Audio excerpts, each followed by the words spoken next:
Hello students, welcome to study life. बच्चों, आज हम जो पढ़ने वाले हैं वो टॉपिक है रोटेशनल डायनामिक्स। तो स्टडी लाइफ के चैनल पे ये बहुत ही अच्छा अपॉर्चुनिटी है जहाँ पे हम जो है सभी चैप्टर्स को शॉर्ट में बहुत अच्छी तरीके से हम रिवाइज करने वाले हैं। ठीक है स्टूडेंट्स, तो चलो स्टार्ट करते हैं रोटेशनल डायनामिक्स। ये पर्टिकुलर चैप्टर में हम दो कंसेप्ट पढ़ने वाले हैं। एक है सर्कुलर मोशन, राइट, और दूसरा है रोटेशनल मोशन। तो ये दो चैप्टर का कॉम्बिनेशन है जिसमें हम दोनों कंसेप्ट अच्छी तरह से पढ़ेंगे स्टूडेंट्स। ओके, तो चलो स्टार्ट करते हैं। फर्स्ट हम लोग पढ़ने वाले हैं circular motion. Circular motion is again a very important concept. ये आपने लोअर ग्रेड्स में भी पढ़ा होगा थोड़ा सा पार्ट, ठीक है। यहाँ पे हम डिटेल में पढ़ेंगे। चलो, सर्कुलर मोशन में आपने फर्स्ट थिंग पढ़ा था UCM, right, UCM, that is uniform circular motion. तो बेसिकली यूनिफॉर्म सर्कुलर मोशन के लिए क्या पॉइंट ध्यान में रखना है बच्चों? That is speed is constant, speed constant. This is what you are going to remember for uniform circular motion. और दूसरा होता है वर्टिकल सर्कुलर मोशन जिसमें स्पीड कांस्टेंट नहीं होता है, ठीक है। अभी uniform circular motion, right, circular motion basically इसमें क्या क्या चीजें हैं जो इंपॉर्टेंट है आपको ध्यान में रखना है वो है, सपोज ये पार्ट, अगर ये सर्कुलर मोशन हम लेते हैं, ये है सेंटर पार्ट O, ठीक है, ये पोजीशन है P1, सो ये डिस्टेंस हो गया, ये हो गया रेडियस वेक्टर, करेक्ट। सो पोजीशन बाद में चेंज हो गया P2, राइट, अगेन ये भी हो गया radius vector R vector. So body का पोजीशन चेंज हुआ ना P1 टू P2, तो to an angle theta, right. तो यहाँ पे स्टूडेंट्स ये थीटा को हम क्या बोलते हैं? करेक्ट, थीटा को क्या बोलते हैं? Angular displacement, angular displacement, right.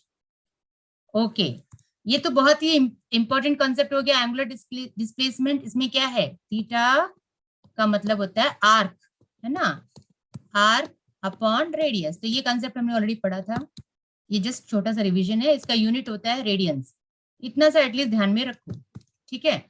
Okay, then उसके बाद में हमने एक और डेफिनेशन लर्न किया था, that is omega, which we called as what? Angular velocity, ठीक है।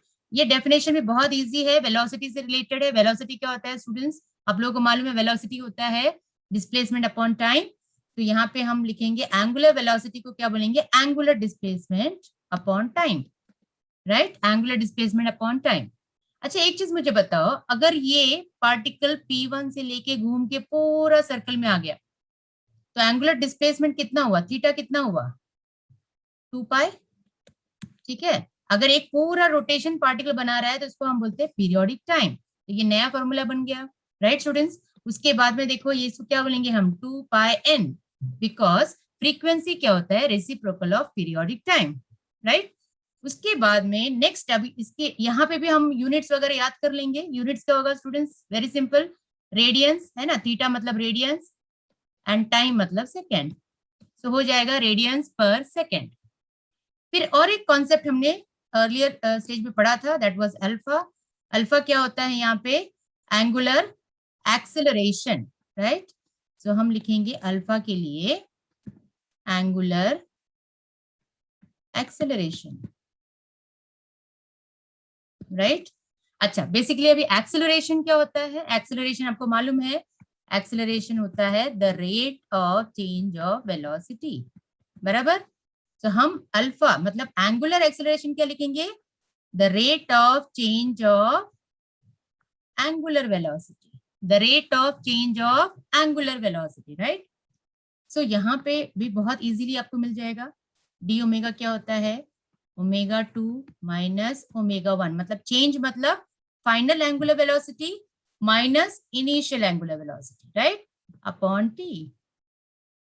और एक फॉर्मूला यहां से मिल जाएगा, वो है ओमेगा का फॉर्मूला आपको पता है 2 पाई n, राइट। सो हम क्या लिखेंगे? 2 pi, correct, n2 minus n1, right, upon T. तो ये हो गया एंगुलर एक्सेलरेशन। तो ये सारा कंसेप्ट हमने ऑलरेडी पढ़ा हुआ था, ठीक है। तो ये मैंने यहाँ पे रिवाइज कर दिया स्टूडेंट्स। तो ये पॉइंट्स अगर आप ध्यान में रखोगे ना तो आपको आगे इजी हो जाएगा, करेक्ट? ओके, इसमें और एक चीज है जो हम पढ़ने वाले हैं, वो है डायरेक्शन के बारे में। अच्छा, यहाँ पे देखेंगे, अब यहाँ पे आप लोग ध्यान से देखो, सर्कुलर मोशन दिया है, ठीक है? ये पर्टिकुलर डायग्राम में अगर आप देखोगे सर्कुलर मोशन, सो यहाँ पे डायरेक्शन के लिए हम यूज करेंगे right hand thumb rule, right hand thumb rule, ठीक है? सर्कुलर मोशन ऐसे, मतलब curl finger gives the direction of motion, बराबर, and thumb gives the direction of angular velocity, right? So इस तरह से डायरेक्शन है, मगर अगर एंटी क्लॉक में जा रहा है, so angular velocity direction is outward. अगर ये क्लॉक में जा रहा है तो angular velocity direction is inward. इतना आप ध्यान में रखो, ठीक है? तो अगेन ये पार्ट को ध्यान में रखने के लिए we have already remembered one concept, that is linear velocity is equal to क्या होता है, r ओमेगा, बराबर? लीनियर वेलोसिटी क्या होता है, r ओमेगा। इसमें जो है ये अगर पार्टिकल है, ठीक है, तो ये पार्ट क्या हो जाएगा, r वेक्टर हो गया, ठीक है? अच्छा, ये क्या देगा, उसका डायरेक्शन देगा, लीनियर वेलोसिटी का डायरेक्शन, राइट स्टूडेंट्स? सो इसको हम वेक्टर फॉर्म में कैसे लिखेंगे, इसको हम लिखेंगे v वेक्टर, है ना, इज इक्वल टू, क्या लिखेंगे इसके लिए, v vector is equal to omega cross r vector. क्या लिखेंगे, ओमेगा क्रॉस r वेक्टर। इसमें जो है ओमेगा का डायरेक्शन और r परपेंडिकुलर, ठीक है? So v vector is equal to omega cross r vector. तो ये हो गया एंगुलर वेलोसिटी, और एंगुलर वेलोसिटी का फॉर्मूला तो हमने लर्न किया था, फटाफट जरा लिख लेते हैं। एंगुलर वेलोसिटी का फॉर्मूला क्या क्या था, राइट?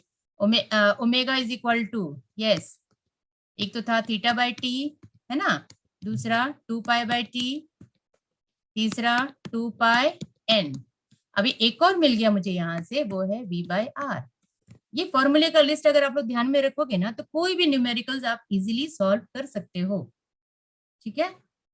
अगर इसमें मुझे रिलेशन भी निकालना पड़ा, ये वाला फॉर्मूला अगर मुझे डिराइव करना है, तो भी बहुत सिंपल सा है। इसमें हम क्या ले लेंगे, सिंपल से फॉर्मूला ले लेते हैं, चलो v का फॉर्मूला ले लेते हैं, है ना? डेरिवेशन अगर आपको करना है तो वेलोसिटी क्या होता है, ठीक है, वेलोसिटी क्या होता है, the rate of change of displacement, बराबर? लेकिन डिस्प्लेसमेंट अभी हमने क्या पढ़ा था, थीटा का फॉर्मूला क्या पढ़ा था, आर्क अपॉन रेडियस, राइट? मतलब आर्क मतलब डिस्प्लेसमेंट अपॉन रेडियस, ठीक है? तो डिस्प्लेसमेंट क्या हो गया, मुझे यहाँ पे क्या मिला, क्या मिल गया, डिस्प्लेसमेंट मिल गया, एस इज इक्वल टू क्या मिला, R theta, right? So R को मैं अगर बाहर निकाल दूं तो D theta by D T. तो the rate of change of angular displacement को क्या बोलते हैं, आर ओमेगा। तो मिल गया ना, v is equal to R omega, ठीक है? तो ये एक सिंपल सा पार्ट था, which just to make you understand कि भाई करना कैसे है, ठीक है? अभी नेक्स्ट हम लोग पढ़ते हैं directions of linear velocity and linear accelerations, ठीक है? तो वेलोसिटी के बारे में तो हमने पढ़ लिया। अभी यहाँ पे देखते हैं दोनों का डायरेक्शन में कैसे दिया हुआ है। देखो स्टूडेंट्स, ये है पार्टिकल, बराबर है ना? पार्टिकल का एक्सेलरेशन इज टुवर्ड्स सेंटर, उसको क्या बोलते हैं, ए आर, बराबर है ना? तो ए आर का नाम है रेडियल एक्सेलरेशन। क्या बोलते हैं इसको, रेडियल एक्सेलरेशन, या तो हम इसको सीपीए भी बोल सकते हैं, CPA, centripetal acceleration, you know about this, right? उसके बाद में आप देखोगे तो रेडियल एक्सेलरेशन का डायरेक्शन ये है और रेडियस वेक्टर का डायरेक्शन आउटवर्ड है, तो दोनों के बीच में एंगल कितना हो जाएगा, 180 डिग्री, राइट? और ये हो गया डायरेक्शन ऑफ वेलोसिटी, ठीक है? तो अगर मैं पूछूंगी कि A R vector and R vector के बीच में एंगल कितना है, बराबर, एंगल कितना है, तो आप कितना बोलोगे, 180 degree, that is pi radiance, right? अगर मैं पूछूं कि v vector and r vector के बीच में एंगल कितना है, इज 90 डिग्री, मतलब pi by 2 radians, right? Okay, चलो एक्सेलरेशन के बारे में देखते हैं। बेसिकली एक्सेलरेशन अल्फा का जो डायरेक्शन है वो भी सेम कंसेप्ट पे यूज होता है, किस पे, right hand thumb rule, right hand thumb rule पे ही होता है, जैसा हमने ओमेगा का डायरेक्शन निकाला, ठीक है। So alpha that is angular acceleration का भी डायरेक्शन वैसे ही होता है, right hand thumb rule, right students, okay. अच्छा, इसका भी रिलेशन कैसे है, linear acceleration is equal to alpha cross R, मतलब a is equal to R alpha, जैसे हमने v is equal to R omega निकाला था वैसे ही ये भी मिल जाएगा। तो ये दोनों फॉर्मूला भी बहुत इंपॉर्टेंट है, ध्यान में रखना है इसको, ठीक है। अगर हम CPA बोलेंगे सेंट्रीपिटल एक्सेलरेशन, तो इसका formula that is a R vector का क्या फॉर्मूला था, माइनस ओमेगा स्क्वायर आर। ये भी हमने जो है कभी डिराइव किया था, ये लोअर ग्रेड्स में ऑलरेडी डेरिवेशन हो चुका है, तो फॉर्मूला ध्यान में रखो इसका। दूसरा फॉर्मूला क्या है, अगर मैं वेक्टर हटा दूं तो रेडियल एक्सेलरेशन का फॉर्मूला क्या है, omega square R V square by R and V omega. ये तीन इंपॉर्टेंट फॉर्मूला है which you have to remember. इस पे भी न्यूमेरिकल्स होते हैं which is very easy to solve, simple सा कैलकुलेशंस आ जाएगा, ठीक है। तो इसको हम रेडियल एक्सेलरेशन भी बोलते हैं या सेंट्रीपिटल एक्सेलरेशन। तो बेसिकली ये फॉर्मूला आपको ध्यान में रखना है, राइट स्टूडेंट्स। ये भी कंसेप्ट एकदम इजी हो गया। ये सारा जो कंसेप्ट मैंने बताया है ना, that is all for numericals, very easy to get the answers.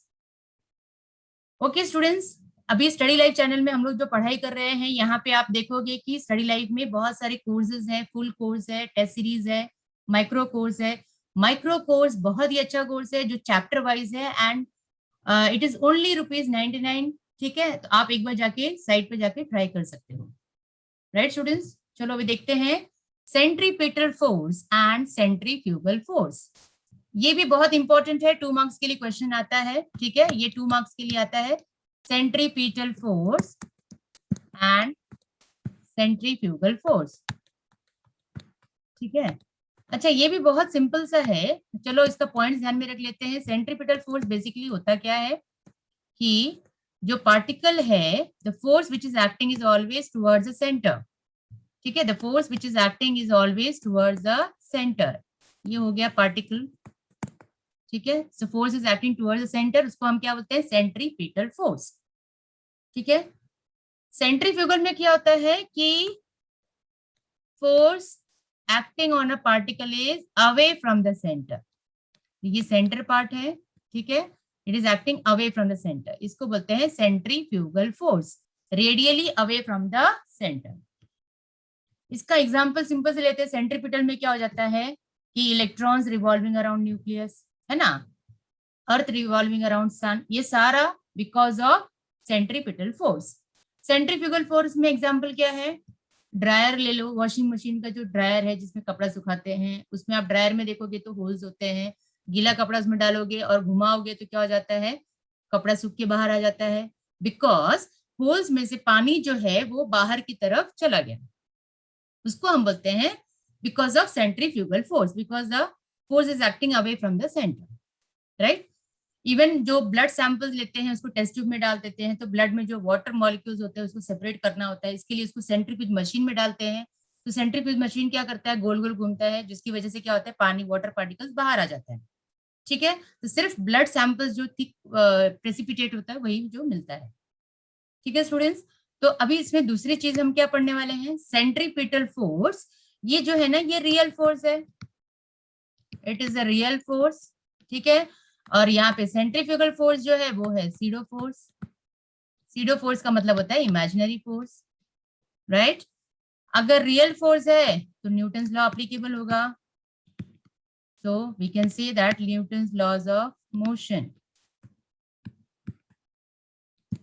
is applicable, right, है ना। अच्छा, ये इमेजिनरी फोर्स है तो Newton's law is not applicable, not applicable. ये फ्यू पॉइंट्स है जो बहुत इजीली आप याद रख सकते हो, ठीक है। और एक इंपॉर्टेंट पॉइंट ये बोल सकते हैं कि अभी हमने क्या पढ़ा था, centripetal force acts towards the centre, तो वो क्या करता है, सर्कुलर मोशन मेंटेन करता है, बराबर है। So it centripetal force it helps to maintain, it helps to maintain what, circular motion, whereas centrifugal force does not help does not help to maintain circular motion. ठीक है, तो ये basic differences है students जो आपको मालूम होना चाहिए। 2 मार्क्स के लिए तो ये डेफिनेट क्वेश्चन है। ठीक है, उसके बाद में हम पढ़ने वाले हैं that is vehicle on a horizontal road. ठीक है, अच्छा, vehicle on a horizontal road में सिंपल सा कंसेप्ट है, जिसे यहाँ पे डायग्राम देख रहे हो, ये रहा व्हीकल आपका। ठीक है, व्हीकल हॉरिजॉन्टल रोड पे है। ये किस टाइप का रोड है? कर्व्ड रोड है ना, हॉरिजॉन्टल कर्व्ड रोड। ये जो है कर्व्ड रोड की बात होती है, बिकॉज स्ट्रेट रोड होगा तो कोई प्रॉब्लम ही नहीं है ना। तो ये है हॉरिजॉन्टल कर्व्ड रोड। ठीक है, तो यहाँ पे जो व्हीकल है जब वो कर्व्ड रोड पे मतलब टर्न लेता है ना, कर्व्ड रोड पे क्या ले रहा है? टर्न ले रहा है। जब वो टर्न लेता है तो क्या हो रहा है कि उसमें जो फोर्सेस है, अगर ये यहाँ पे स्ट्रेट रोड पे है तो नॉर्मल रिएक्शन ऊपर की तरफ होता है और weight is acting downward. So frictional force होता है जो उस पर एक्ट करता है टायर और रोड के बीच में, बराबर है। देन ये जो फ्रिक्शनल फोर्स है और ये centripetal force towards the centre, अगर टर्निंग ले रहा है तो क्या होगा? Towards the centre centripetal force होगा। अच्छा, ये सेंट्रीपिटल फोर्स का भी हम लोग ध्यान में रख लेते हैं, सेंट्रीपिटल फोर्स। अभी हमने जो कंसेप्ट पढ़ा था, this is a force which is acting towards a centre. Centripetal force, force का क्या होता है? Mass into acceleration. एक्सेलरेशन क्या आएगा? सीपीए। ठीक है, सीपीए का फॉर्मूला हमने बहुत सारा पढ़ा है। पहला वाला क्या पढ़ा था? Omega square R. दूसरा क्या पढ़ा था? V square by R, M सब जगह पे रहेगा। तीसरा पढ़ा था एम वी ओमेगा। इतना फॉर्मूला तो आपको ध्यान में रखना है सेंट्रीपिटल फोर्स के लिए। ठीक है, ये आपको ध्यान में रखना है। ओके, चलो अब ये कॉन्सेप्ट पे जाते हैं। जब व्हीकल रोड पे है तो देखो इतने सारे फोर्सेस एक्ट होते हैं जो यहाँ पे दिख रहे हैं हॉरिजॉन्टल कर्व रोड पे। ठीक है, तो यहाँ पे जो है एन क्या मिला? Is equal to M G है। ठीक है, N is equal to M G है। अच्छा, ये जो फ्रिक्शनल फोर्स है that provides what? Centripetal force, मतलब M V square by R, right. So ये दो चीज तो हमारे पास क्लियर हो गया, इसको लिख देते हैं इक्वेशन नंबर 1 एंड 2। लेकिन हमको मालूम है कि कोएफिशिएंट ऑफ स्टैटिक फ्रिक्शन क्या होता है? Fs upon n। ये डेफिनेशन हमको मालूम है, ऑलरेडी हमने पढ़ा हुआ है स्टैटिक फ्रिक्शन के बारे में। ठीक है, तो जब भी फ्रिक्शन होगा तो definitely coefficient of static friction तो वहां पे होने वाला है। सो म्यू एस क्या मिल गया हमको? M V square by R upon M G. ठीक है, देन यहाँ पे ये कट हो जाएगा तो V square upon R G. That means so यहाँ पे V square is equal to क्या हो गया? Mu S R G.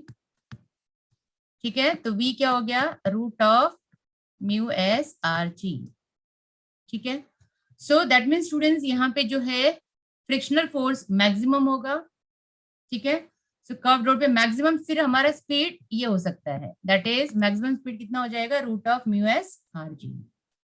Right students, तो ये हो गया हमारा formula for vehicle on a horizontal curve road, that is root of mu S R G. जब भी न्यूमेरिकल्स में फ्रिक्शन होगा, कोएफिशिएंट ऑफ स्टैटिक फ्रिक्शन होगा, तो यही फॉर्मूला आपको यूज करना है। राइट, नेक्स्ट पार्ट स्टूडेंट्स अभी देख लेते हैं। चलो, अभी है बेल और वॉल ऑफ डेथ। ठीक है, अच्छा, इसमें जो है ये पार्ट आपने देखा होगा कि जो बाइकर्स होते हैं, है ना, वॉल ऑफ डेथ जो स्फेरिकल डोम होता है जिसमें वो ऐसे घुमाते हैं बाइक्स को।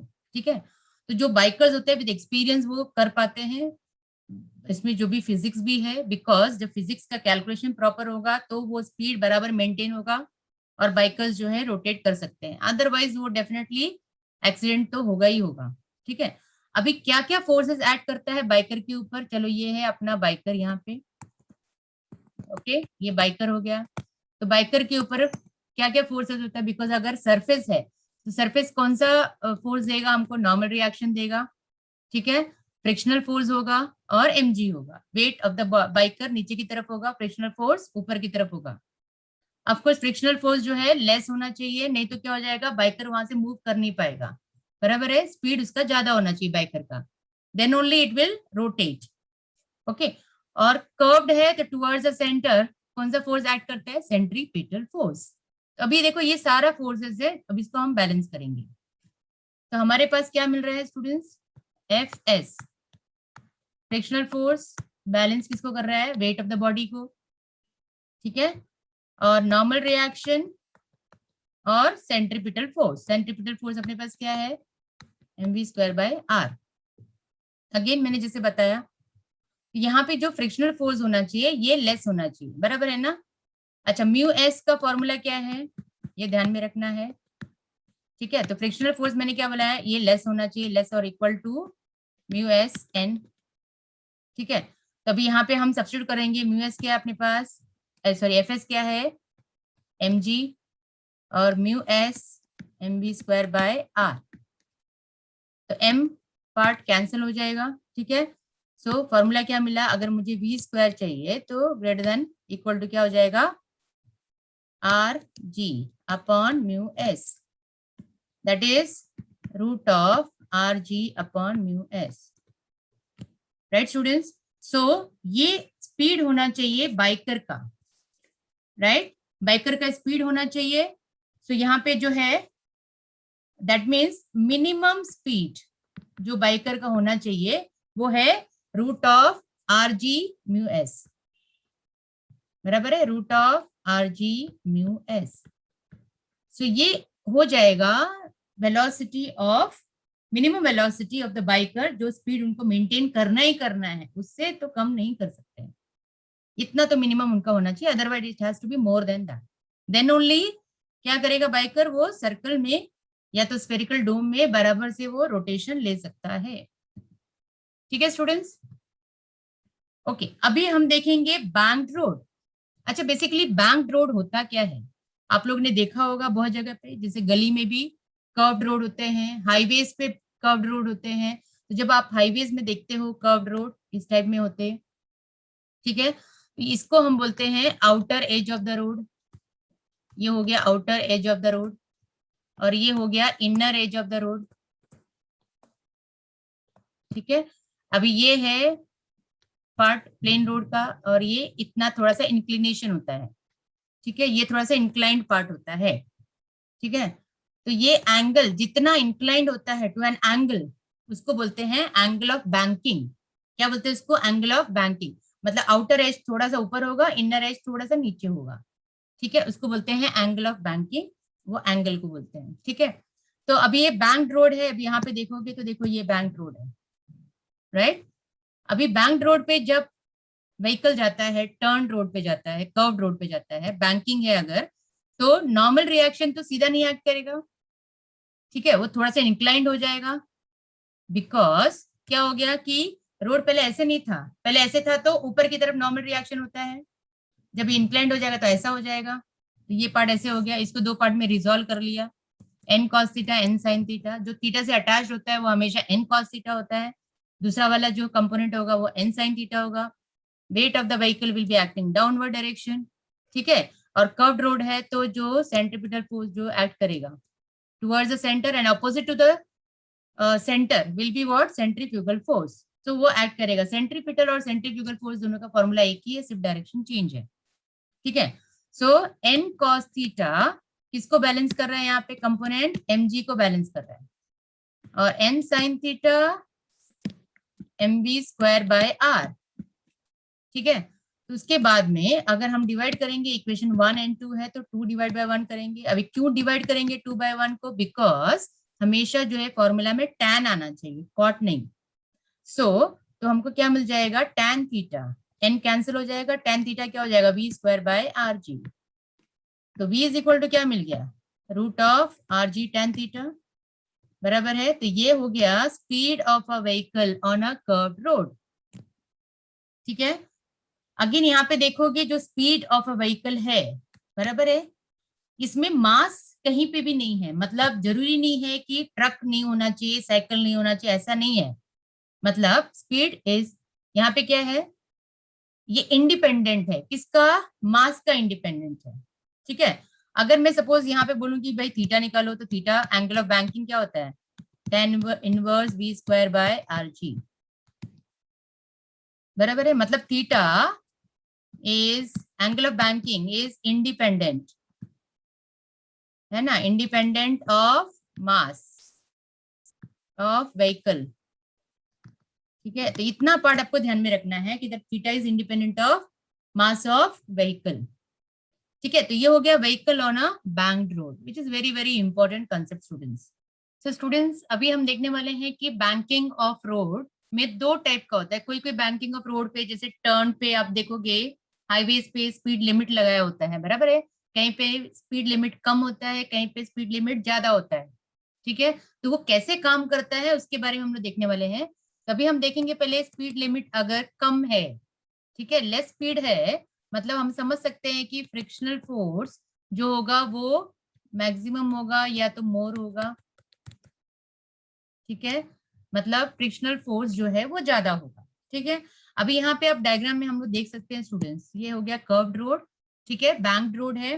बैंक्ड रोड क्यों बोलते हैं? बिकॉज एंगल पे है, थोड़ा इंक्लाइंड है, इसके लिए वो बैंक्ड रोड हो गया।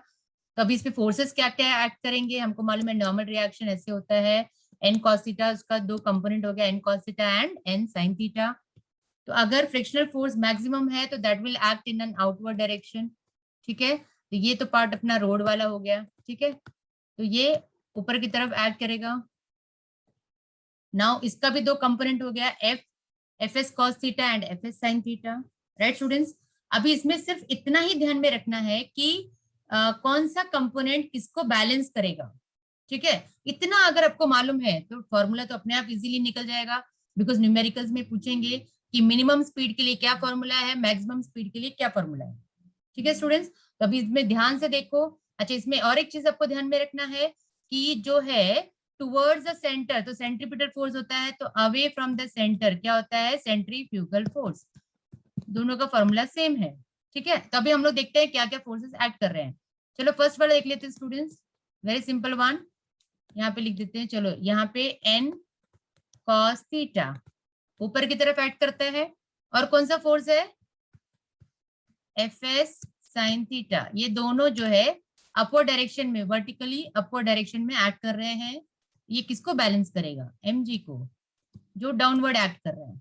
ठीक है, अभी दूसरा फोर्स देखते हैं, एन साइन थीटा, जो लेफ्ट साइड में एक्ट कर रहे हैं। तो राइट साइड में कितने फोर्सेस एक्ट कर रहे हैं, राइट साइड में है एफ एस कॉस थीटा, और एक फोर्स है वो है centrifugal force, that is M V square by R. तो यहाँ पे हम इसको अरेंज कर देंगे, N sine theta minus F S cos theta which is equal to M V square by R. ये हो गया इक्वेशन नंबर 1, ये हो गया equation number 2।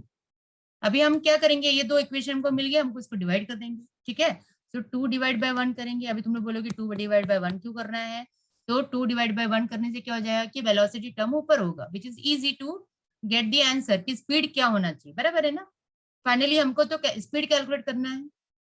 So N sine theta minus F S cos theta divide by N cos theta plus F S sine theta, बराबर। Left side में हो गया, राइट साइड में क्या हो गया, M M cancel, V square by R G.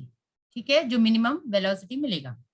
अभी इसको और आगे सॉल्व करने के लिए स्टूडेंट्स क्या करेंगे, हम लोग डिवाइड कर देंगे इसको। डिवाइड किससे करेंगे, एन कॉस थीटा से डिवाइड कर दो, है ना। तो कॉस टर्म कैंसिल हो जाएगा। अभी कॉस टर्म ही क्यों कैंसिल करना है, क्योंकि फिर कॉट नहीं आएगा, राइट। तो ये हमारा डिवाइड कर दिया, डिवाइड कर दिया, तो अभी कैंसिल होने के बाद में क्या टर्म्स बच रहे हैं अपने पास।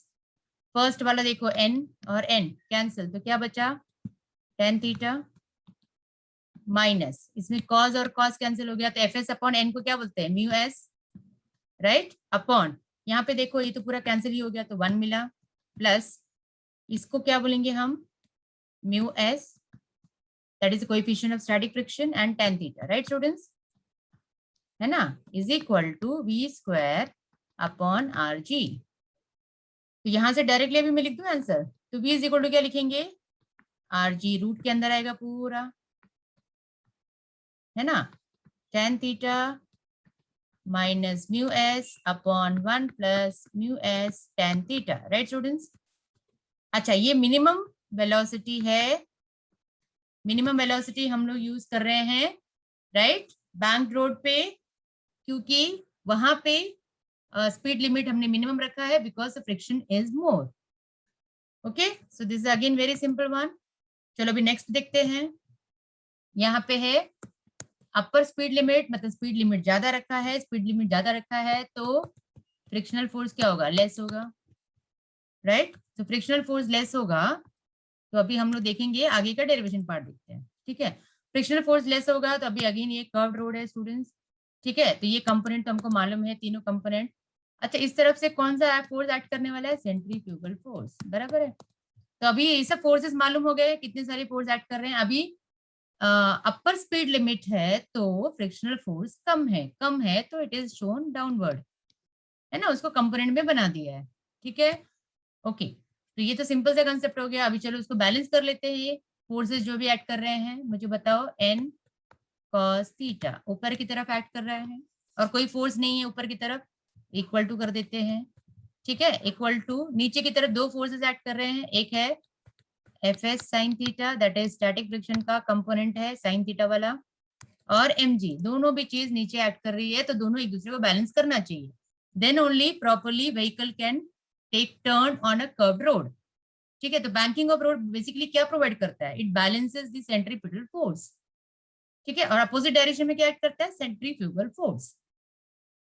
चलो अभी देखते हैं दूसरा वाला फोर्स, एन साइन थीटा देखते हैं। N sine theta left side में एक्ट कर रहा है, और भी कोई फोर्स है, yes, F S cos theta भी है जो लेफ्ट साइड में एक्ट कर रहा है। तो राइट साइड में कौन उसको बैलेंस कर रहा है, centrifugal force, M V square by R, दोनों का फॉर्मूला सेम है, सिर्फ डायरेक्शन अलग है, ठीक है। तो अभी इसको इक्वेशन नंबर 1 लिख देते हैं और उसको थोड़ा मॉडिफाई कर लेते हैं। क्या हो जाएगा, N cos theta minus F S sine theta is equal to M G, correct. ये हो गया इक्वेशन नंबर 2। इसमें 1 to 2 डिवाइड करेंगे, बिकॉज मैंने बोला कि वेलोसिटी ऊपर ही होना चाहिए, डिवाइड कर लिया, है ना। N sine theta F S cos theta upon N cos theta minus F S sine theta, right, is equal to M M cancel हो जाएगा, तो V square upon R G. अभी क्या स्टेप है, अभी हम डिवाइड कर देंगे, किसको डिवाइड करेंगे, किससे डिवाइड करेंगे, एन कॉस थीटा से डिवाइड करेंगे सब जगह पे, बराबर है। न्यूमरेटर और डिनोमिनेटर सब जगह पे डिवाइड करना है, नहीं तो मीनिंग चेंज हो जाएगा, ठीक है। तो अभी कैंसिल हो गया स्टूडेंट्स, तो फाइनली क्या क्या बचेगा, देखो यहाँ पे ये तो पार्ट कैंसिल हो गया, तो क्या बचा, टेन थीटा बचा, है ना, प्लस इसको क्या बोलेंगे हम, mu S coefficient of static friction, ये पार्ट कैंसिल हो गया, राइट, अपॉन यहाँ पे पूरा कैंसिल हो गया, 1 minus mu s tan theta is equal to V square upon R जी, ठीक है। अभी finally v is equal to मिल जाएगा मुझे directly, root of R g bracket tan theta plus mu s upon 1 minus mu s tan theta. दोनों में अगर आप देखोगे upper and lower speed limit में सिर्फ साइन का डिफरेंस है, ऊपर और नीचे, तो ध्यान में रखना। यहाँ पे अगर speed limit upper speed limit मतलब ये मैक्सिमम वेलोसिटी के लिए है, तो न्यूमेरिकल्स में वैसे ही क्वेश्चंस आएंगे, उसके ऊपर ध्यान देना है। ओके स्टूडेंट्स, तो मैक्सिमम वेलोसिटी, अभी यहाँ पे जो है आज हमने जो कॉन्सेप्ट पढ़ा है वो है अबाउट सर्कुलर मोशन के बारे में पढ़ा हमने, फिर उसके बाद में banking of road, horizontal road, banking of road में अलग अलग टाइप में पढ़ा हमने, ठीक है। तो ये सारा कंसेप्ट आप लोगों को समझ में आया, राइट। सो स्टूडेंट्स, आप लोग जो है स्टडी लाइफ में बने रहिए, तो आपको नेक्स्ट वाला वीडियो भी मिलेगा जिसमें हम आगे वाला पार्ट कंप्लीट करेंगे, right, that is about the conical pendulum, then this one rotational motion का कंप्लीट पार्ट उसमें हम लोग करेंगे, ठीक है स्टूडेंट्स।